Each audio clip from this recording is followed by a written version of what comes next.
Rev it up and welcome to Cars Yeah, show number 2410. Today is a really important show and it very well might save your life or someone you know. So be prepared to be informed and inspired. This is Cars Yeah, where you'll enjoy interviews with inspiring automotive enthusiasts. Mark Green is here to provide you with a fuel injection of automotive inspiration. So get in, sit down, buckle up, and get ready for a wild ride here on Cars Yeah.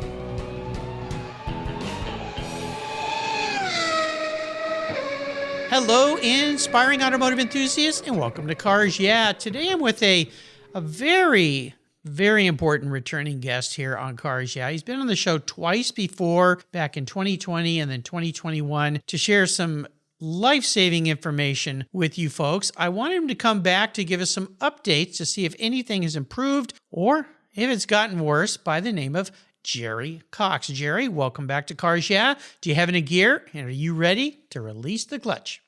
Absolutely. Thank you. You're welcome. Good to have you back. Now, I want to give you a introduction here, and then we're going to dive into, well, actually what I'm going to do first is have you do a bit of a recap as what brought you and I together, a book that you wrote, and then we're going to dive into how are things happening today with this really catastrophic situation that we have with airbags around the world, I guess we could say. But let me give you a proper introduction, Jerry, and then we'll dive into it. Jerry Cox is a Washington, D.C.-based lawyer and crisis communications advisor with over 40 years of experience with airbags in automobiles. He played a substantial role in implementing the airbag requirement and has represented numerous auto industries, organizations, including the Used Car Dealers Association, auto auctions, Carfax, and state motor vehicle administrators. Takata Corporation hired him way back in 2014 to help explain a problem the company was having with its airbags. They were blowing up in people's faces. They were shooting shrapnel into people's bodies, killing and severely injuring people. I'll say that I have two cars that I had to have the Takata airbags replaced in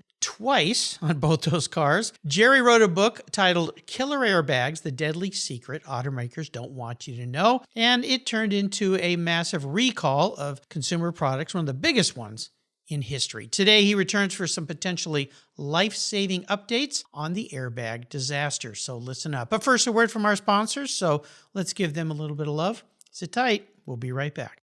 Years ago, when it was time to renew my collector car insurance policy, my carrier's rates went up. Way up, but my usage was the same and I never made a claim. I didn't even have a ticket. So what's with that? So I turned to American Collectors Insurance. Has your collector car insurance recently raised your rates for no good reason? Tired of paying an annual membership fee? Then it's time to look around and call American Collectors Insurance. I shopped around, I asked friends for recommendations and found a winner that I can trust. And boy, I'm glad I did. I saved hundreds of dollars every year and slept better at night knowing my baby was properly insured. American Collectors Insurance have been protecting vehicles since 1976. They provided me with an agreed value insurance policy backed by their history of taking great care of their clients. What could be better than that? So give them a call and ask for a quote today. 866-ACI-YEAH. That's 866-224-9324. And protect the ones you love like I did with American Collectors Insurance. Classic car insurance designed by collectors for collectors. For several years now, you've heard me talk about Linkage Magazine. I've been a subscriber since the start. Their talented and creative team brings you a spectacular publication and website that shares the automotive passion from a worldwide perspective. Linkage is about driving, restoring, collecting, and first-hand experience at collector car auctions and more. They bring you real-world values plus rational, experienced opinions on the current markets. They cover the automotive world and the people who share our passions. And Linkage Magazine has grown, mailing you 6 issues annually. Join me on this journey with Linkage. They're geared for the automotive life. You can subscribe at linkagemag.com. So, Jerry, we are back. So what I'd love you to do is give my listeners, perhaps the ones that didn't hear our first two talks, and specifically the first talk, a little update of how you got involved, because the backstory here is very fascinating. But of course, what's really going on is the important part and why I wanted you to come back. But can you take us on a little bit of a history lesson here, starting with when you started working for Takata? Well, actually, I'd rather start a little bit earlier than that. Okay. Back in the very early 1980s, I was a very ambitious 26-year-old legislative counsel to a United States senator by the name of Jack Danforth. Jack was known as a really major advocate of safety, automobile safety and other kinds of safety, and also a big technologist, somebody who thought technology needed to be applied to a lot of different things. And he thought, given the incredibly horrible numbers that we were having in terms of highway fatalities back in the early 1980s, that it was time to do something. And he said to me at one point, Jerry, your job is to get airbags in cars. You know, I have very mixed feelings about that now because we did succeed. The requirement did finally get put into place in the early to mid 1990s. And it's known that airbags have saved something like 50,000 lives over the years. But it was also clear, even back when I was a Senate staffer, that airbags would kill people. I went to Jack and said, you know, are we really sure we want to push this requirement? The folks at General Motors are telling me that airbags will kill people. And they won't just save people, they will kill some people. And you know what, Jack? I think they're right. And his response was, it's like any vaccine. You're going to get a tremendous amount of benefit, and there are going to be some people who are going to get the disease. And with airbags, there are going to be some people who are going to get killed. That was the case very much in the 90s, going into the 20s.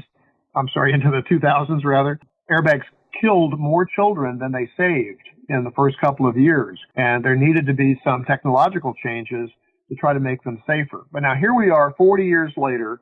You have had the gigantic recall of the Takata airbags. It was not just the biggest automotive recall in history, but the biggest recall of any consumer product in history. And it's not even done yet. We have had some additional, the death count has gone up since we last talked. We're now up to about 36 people who've been killed by Takata airbags. That's of one design. And the government has excluded another group of airbags that had something added to the explosive to try to keep it from degrading and causing the explosions. But those desiccants that were put in for those are now starting to basically expire, and you're going to see more people killed by the later generation of Takata airbags. And you're also going to see a recall of another 30 million vehicles because of that. So it's an astonishing number, it's astonishing cost. Takata is long since bankrupt, gone, criminally convicted, out of the picture. The auto manufacturers have supposedly inherited all of that mess from the Takata airbags, but you still have over 7 million cars on the road with the most dangerous Takata airbags in them. And half of those are General Motors cars. And now you've got a whole other issue, because when people had to turn away from the Takata airbags, which used ammonium nitrate to generate the gas that inflated the airbags, one of the companies that they went to for replacements, or what manufacturers went to for their original equipment, were manufactured by a company called ARC, U.S. headquarters in Knoxville, but it's a Chinese-owned company. And the government now is in the process of ordering a recall of 30 million of those. Oh, geez. You know, this is going to be on top of the Takata airbag recalls that haven't been done yet, the Takata airbags that haven't been recalled or fixed yet, and then you're adding all of these ARC airbags on top of that. And it's just a complete mind blower, because the costs are enormous and the risk to individual drivers and passengers is just completely unacceptable. Yeah, wow, where do you go from here? Because most people listening that have, and being car people, I think many people listening have probably heard about this. In my case, as I mentioned, we had 2 3 Series BMWs that got recalls. They replaced the passenger side first, which was curious to me why the main guy driving wasn't done first. But at any rate, and then that took years. And then more years later, the other one was replaced, the driver's side, and we sold one of those cars, but I still have mine. And then they had to come back and say, oops, we did it again, to quote Britney Spears, and they had to come back and replace them again. And so now I sit here, every time I get in that car, I kind of go, I wonder if these are going to go bad too, because I keep my cars a long time. My car is 18 years old now. But this ARC thing is something completely different from what we talked about last. And I know that a couple weeks ago, the NHTSA recorded a public meeting. I'm going to put a link to that on Jerry's show notes page. Can you talk to us a little bit about that situation? Yes, because if anybody watches that video link from the Zoom meeting that they did, you will see that the Fight Club formula is still alive. Fight Club, yeah. Could you explain that relationship? Because those people that maybe didn't see the movie or missed that concept, it's very stunning what was said in that movie. There's a clip that people have uploaded on YouTube that's very much worthwhile for anybody who owns a car to look at. And the lead character is explaining to a lady sitting next to him on an airplane what his job is. And he says he works for a major car company, and his job is to help them figure out whether it is better to recall a car with a safety defect or just pay out the damages for all the people who get killed. And the woman is just horrified by the idea that any company would do that. I mean, first of all, that's totally contrary to federal law. The law is that when there is a safety-related defect in a vehicle, the auto manufacturer is obligated to provide a fix for free. And so all of your listeners, you and all your listeners, should be able to take some comfort in the fact that it's not supposed to cost you anything. Once these have been identified, you just have to go through the trouble of getting into the dealership, a dealership of the make of whichever car it is that you have. You don't have to have bought it at that dealership, but you have to get into that dealership and then have them replace it, and they're supposed to do that for free. But history shows that the auto manufacturers, and this is a big part of the secret they don't want you to know, is that recalls don't cost them anything. Repairs cost them. But if you don't show up for your repair, you've just saved them, in this case, with these ARC inflators, probably at least $150. Mm-hmm. And, multiply that times the number of inflators, the tens of millions that that the government is talking about recalling. What my biggest regret over this is not just that the Fight Club formula is still there and is still being used. I really look at ARC's reaction to this, and you'll see it in that NHTSA video, that what they're really doing is they're using my book, Killer Airbags, as a how-to manual. Because Takata, for the first several years after their airbags started blowing up and killing people, I mean, whoever would think that their safety equipment would blow up and kill you, but it happened a few times, and they kept telling the government, well, we're looking for a root cause. No, we can't do anything until we know that, well, they knew what the root cause was, and it really didn't matter. I mean, clearly there was a problem with what they had made, and they ended up recalling, and they will end up recalling just about everything they ever made that had ammonium nitrate in it. But that's the problem that I see, is that the ARC people seem to be just using the Takata playbook and dragging the whole thing out and denying that there's a defect. Well, doggone it, when an airbag does something like what happened to a woman who was mentioned, her son, the woman who was killed by an ARC airbag a few months ago, and her son got up in front of God and everybody and said, we were on our way to get ice cream. And this thing blew up and shot holes through my mother's neck. And we sat there with her and watched her bleed to death. And so here I am now, a 22-year-old, raising my 9 siblings because of this happening. And I really don't want to see this happen to anybody else. That's very moving testimony. It's worth watching the NHTSA program just because of that. But it's just astonishing that it has taken this long, and that any company would fight this and would try to do the same thing that Takata did. But the people at the agency who you will see speak at this, I give them a huge amount of credit because they have absolutely no leadership in that agency at all. They had this administration put in a NHTSA administrator who lasted something like 2.5 months. That's the only time that there was an administrator in that agency, and Trump never had anybody in there.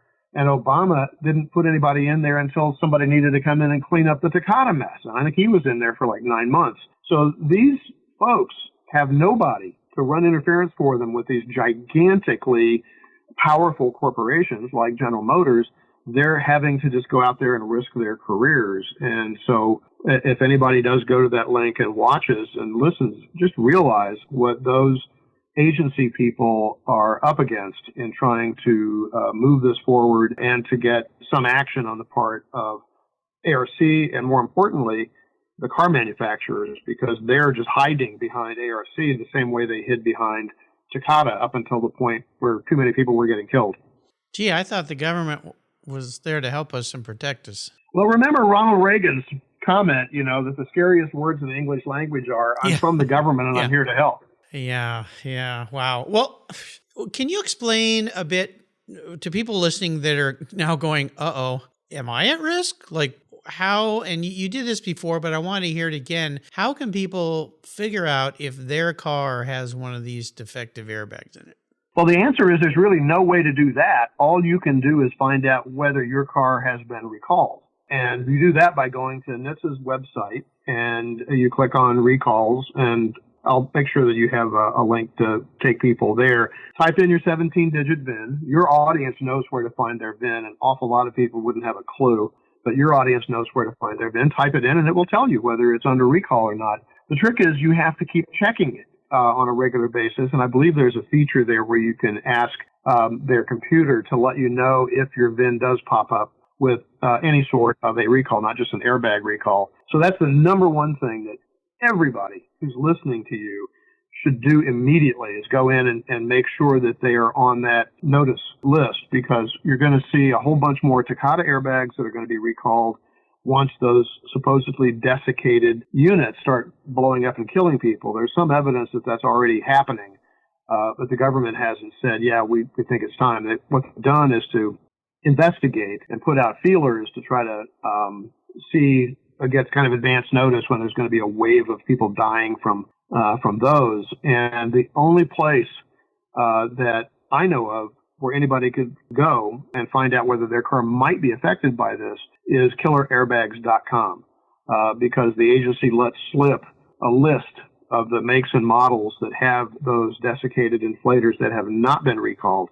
And because they haven't been recalled, even if you go to killerairbags.com and you find that your car is on that list, there's not really much of anything you can do about it until they actually go from the investigation stage to the recall stage. But you should be forewarned about that. And if you're thinking about selling your car, that might provide a little bit of incentive for you to get it out of your hands into somebody else's, so you won't have to deal with it if and when those get recalled. The ARC, the tens of millions of inflators we're talking about there, the government's been very thin on information that they're providing. But the Wall Street Journal, Ryan Felton there is a terrific reporter who had a piece that was published last week. And I don't know if you can link that to your program, but that piece really hits the nail on the head as far as the number of GM cars.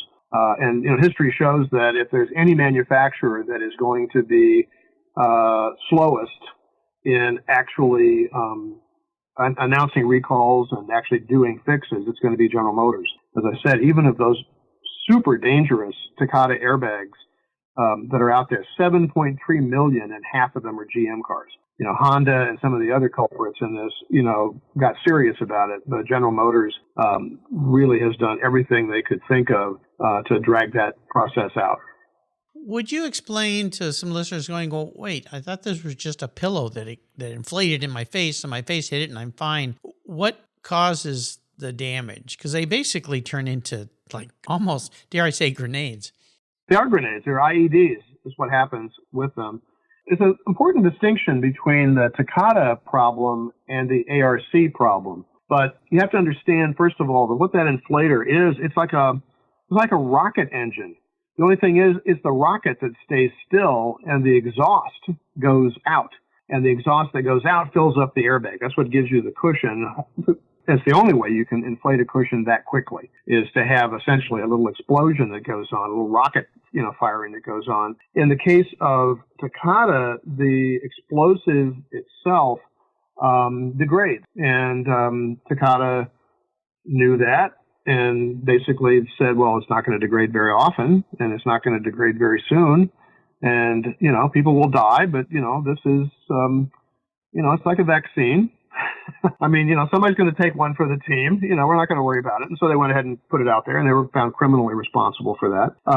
But that was the problem, was that when it degraded, it would explode. It didn't just go off like a jet engine. I'm sorry, like a rocket engine. It went off like a hand grenade, and that's what killed people. ARC is a different situation. It's not a question of time, as it was and is with Takata airbags. It's a question of quality control.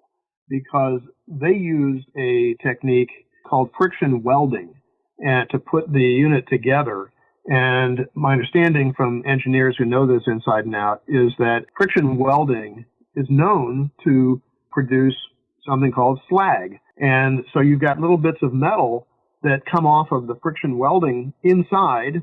And if they are just the wrong size, if all that slag that's in there is just the wrong size, when the explosion happens, when the rocket engine goes off, the slag blocks the nozzles. And so it can't get to the bag. It builds up inside the inflator, and it goes beyond its design capabilities, and it blows up like a hand grenade. So you basically have two different ways to turn an airbag inflator into an IED. Frightening. Well, the book that you wrote, I'll put a link to that on Jerry's show notes page. Killer Airbags says it's a fascinating read. It goes much more in depth into all of this. And since you're the guy that, was involved from the beginning of all this, the knowledge and what Jerry shares and why I thought it was important to have you back on the show because of what's going on with ARC now is, I begs me to ask the question, do you foresee a resolution in the future of some new design? Because obviously airbags do save lives. They have saved lots of lives. That we don't have this problem. Has there been some? Not everyone is a bad airbag, is it? No, and there are multiple manufacturers in the world. Autoliv is one. I've never heard of. Well, there might have been one or two issues with Autoliv airbags. And the thing that everybody has to realize, anybody in your audience who is familiar with industry knows that when you come up with a process, there are going to be anomalies that happen. So there are going to be some things that go wrong, and there are ways you can reduce those anomalies by a certain percentage or whatever. It's almost impossible to make something 100% perfect, but some people decide that something is perfect enough. And this is one of the things that's going to come back to haunt ARC is what they manufactured between 2000 and 2018. They used one technique to try to control quality and to kick out any units that had slag in them or had other problems. And then in 2018, they changed. They realized they were missing stuff, I think, is what the evidence is ultimately going to show. And they started doing it differently. And so all of the recalls that are going to get ordered, and I do believe that's going to be the result when NHTSA finally gets that done, those are all going to be units that were manufactured between 2000 and 2018. But the trick is that, there are ways to get this close to perfect, and there are ways to get a little bit closer to perfect. And unfortunately, you've got people, I'll just sort of generically say bean counters. It's not just them, it's investors and so forth. And if it's going to cost us X amount of money to get from this close to perfect to this much closer to perfect, I don't want to do that. I don't want to spend that money. I want to just go ahead and keep on selling these. And that is exactly the Fight Club formula. We can come out ahead paying for when the mom of 9, gets killed on her way, taking the kids out for ice cream, then we'll write her and her kids a big check. And that's good enough. And, we shouldn't be expected to keep it from happening to anybody else because, and NHTSA has, they have a Yale-trained mathematician who did the calculations as to what percentage of these are going to blow up in deployments. And it is a tiny percentage. It's a minuscule percentage. And my attitude is, well, tell that to the person who just had their head blown off. Right. Or to the family of the person who had their head blown off. I mean, that, you got to do what you got to do in order to make your product safe. And with the ARC units, they've only had, I think, 7 cases. I don't remember how many of the 7 were killed, but there have been at least 3 or 4 people killed. And that's where we were with Takata when they hired me in 2014 was, we've got, 3 or 4, and we want to make sure that we don't end up with more recalls. But when they had gotten to 3 or 4, they got the agency, there was an investigation that the staff started to find out what was going on here. Why did we even have 3 or 4 people killed? And the agency killed the investigation. They just told the staff, no, forget about it. And the next thing we knew, it wasn't 3 or 4, it was 13 or 14. And now it's 3 dozen, people who've been killed by those things. And it's a matter of it's a matter of money when it comes right down to it. And you got people who are more than happy to profit off of the misery of other people. It's just kind of the way the world is. And sadly, yes. And I hate to say it, but that's the way it is. But sooner or later, there can be some justice. There's also a lawsuit pending against ARC, which I can direct people to. It's a class action filed somewhere down south, I think. But there's a class action pending that goes into a lot of details about the history of ARC, recognizing this problem and what they chose to do and what they chose not to do in order to minimize the number of circumstances where these things kill people. You mentioned NHTSA, the acronym NHTSA. Can you tell our listeners what that stands for? Yes, National Highway Traffic Safety Administration. There you go. Yeah. And that's not what it was originally called. My book has the history of NHTSA, what the agency was called initially, but it was part of the National Motor Vehicle Traffic Safety Act of 1966. It was the congressional response to Nader and his book. Unsafe at Any Speed. Yeah, the Corvair. Well, yeah, Unsafe at Any Speed. And Ralph has said incredibly kind things about my book as well. And I'm very grateful to him and wish him many more years to come. I believe if he hasn't turned 90 yet, I think he's about to. His book really made a huge difference. Congress did act in 1966. There was that statute and other things that were passed. And from the very beginning, and my book details how the auto industry fought against implementation of that statute, and they fought very bitterly. They fought Jack Danforth very bitterly about our efforts to try to get legislation to promote airbags, and then they also were on the opposing side. Right after I left my Senate job, I was on the brief in the Supreme Court case for the independent insurers, and that was the thing that pretty much forced the Reagan administration to take a second look, think about the campaign promise to get rid of the requirement. And it's really interesting, I found it really interesting that all these other presidents from 1966, from Johnson on forward to Reagan, none of them actually managed to get airbags in cars. There's certainly not any requirement for airbags in cars, and it was Ronald Reagan that did it. And Elizabeth Dole is the one who persuaded him to do that. Mm-hmm. And I really wonder if we could have looked to today, 40 years later, at what's going on here. I wonder if perhaps there could have been some other things that we might have done to try to keep manufacturers more honest, because this was a huge thing in the auto industry, was reducing costs. You had executives who just made enormous bonuses by instituting commonality of parts, that sort of thing. And then once you've got a common part, then you're going to find the cheapest unit cost you can find. And if you hire a company like, what was Takata's predecessor, that has operations in Atlanta and various places in the U.S., before you know it, the stuff is being made in China or in Mexico. And that's where ARC's inflators are made now, primarily not so much in Knoxville, Tennessee, but mostly in China and Mexico. And I think there's only one of the ones that was manufactured in Tennessee that's killed anybody. The other ones were Mexican or Chinese. But there's just this enormous drive in the industry. And again, that's one of the big secrets they don't want you to know, is that when they're out buying components, they're driving the suppliers to cut costs and make it cheaper for them. And one big irony in the Takata situation was, in the criminal case, Takata was ordered to pay a gigantic, close to $1 billion to the car manufacturers. They paid very little to the people or the families of the people who were killed or injured, but they paid a bunch.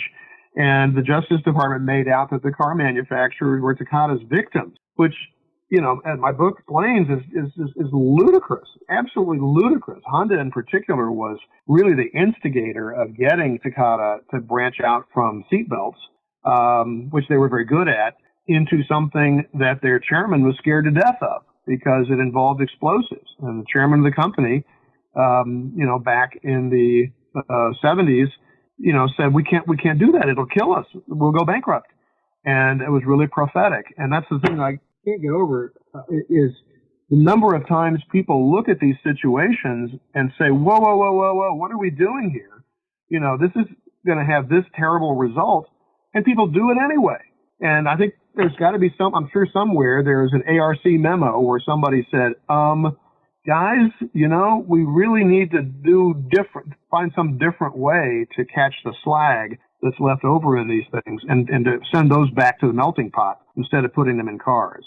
But that's going to be part of that litigation. It may be that the agency has to litigate with ARC even to get the recall. I don't remember any occasion since Joan Claybrook was the administrator back in the 70s, where the agency actually had to issue an order for somebody to recall the product. In most cases, even with Takata, Takata hired the former general counsel of NHTSA to defend them, and she pointed out to them that the agency can't force a tier 1 supplier to recall their products.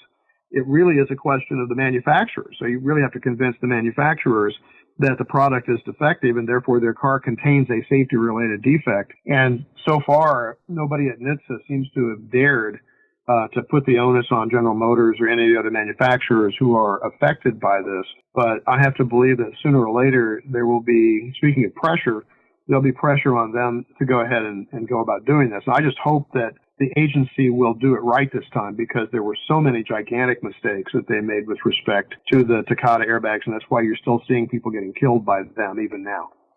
Well, listeners, don't wait for some little tiny white piece of paper to show up in your mailbox that gets buried between all the other junk mail you get that's a recall notice, because many times we've seen those. They're tiny, they don't look like anything, and they get ignored. Go to killerairbags.com. And you can put in your VIN. If you don't know what your VIN is, it's very easy to find. It's on every car, and see if you're at risk here. And remember that repairs for all of these are free. The challenge is getting them done and in a timely manner, which can take a long time, but I encourage you to check it out. I also encourage you to buy a copy of Jerry's book. It's very, very fascinating, very interesting, and get your hands on that. I'll put a link to that as well. Is there anything else we didn't touch on today, Jerry, that you'd like to share with the listeners out there to make them more informed? No, I would just like to emphasize that we're in an age of do-it-yourself auto safety. As I said, I think that these agency people that you'll see in that video are extremely brave, and I think that their hearts are in the right place. But there's only so much the agency can do to get people to, even when something has been recalled, to actually get in and get the repair done. They required the appointment of a special monitor for the Takata airbag situation, and they found circumstances where car dealerships, you have to realize the dealerships make nothing. They basically get their costs covered in doing these recall repairs. And so you have dealerships who will discourage you from bringing your car in for the repair. They'll tell you, it only blows up in 1 out of 350,000 deployments or whatever the number is. So why should you worry about that? You should just drive it and have fun, and don't bother, getting this fixed. And don't let anybody convince you of that. Don't go to a used car dealership and skip over the fine print at the bottom that says, oh, by the way, this car is under recall, because the airbag in it could blow your head off, but you're assuming the risk of that. Don't let people get away with stuff like that. You really have to be, the consumer really has to be on guard. And that's not just with respect to cars that you're buying, but anything that you're owning. Because, think about it. If the ARC recalls cover the period from 2000 to 2018, boy, that's an enormous, it's been a long enough time that very few of those cars are still in the hands of the people that bought them initially. And that's where a lot of times NHTSA's tracking ends. And so somebody else is going to be getting a recall notice on your car. It is really up to you. It is entirely do it yourself.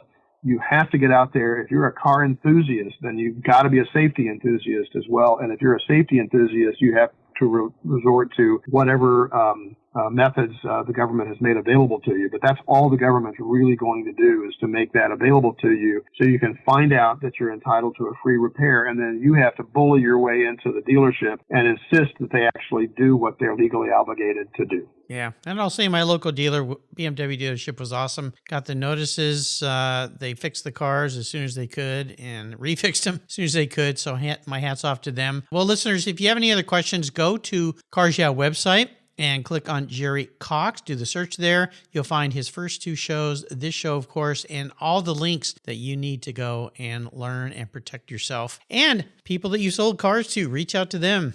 Let them know that you have some information and they can do their own research and make themselves safer. Jerry, I can't thank you enough for spending time, and your passion is so strong for this, as it should be. My hat's off to you, and I hope that you listeners got some very valuable information on all this today.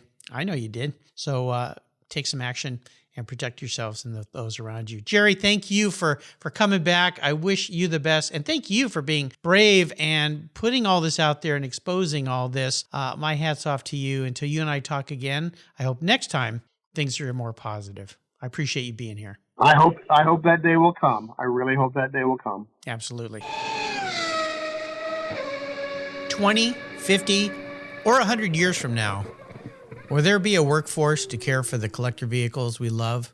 With auto shop programs disappearing across the country, it's a question we enthusiasts have to ask. That's why I support the RPM Foundation, which exists to ensure that the critical skills necessary to preserve and restore these vehicles aren't lost to time. One of the many ways RPM, which is short for Restoration, Preservation, and Mentorship, is accomplishing this goal is through workforce development initiatives. The RPM Apprenticeship Program enables the next generation of artisans to earn a living while they learn the craft of restoring and preserving these vehicles directly from industry professionals. The Endangered Skills Program documents the process of masters training future craftspeople on a variety of critical skills in danger of being lost forever. For more information on how the RPM Foundation is driving the future of the collector vehicle skills trade, visit RPM Foundation today. They're one of the charities of choice here on Cars Yeah.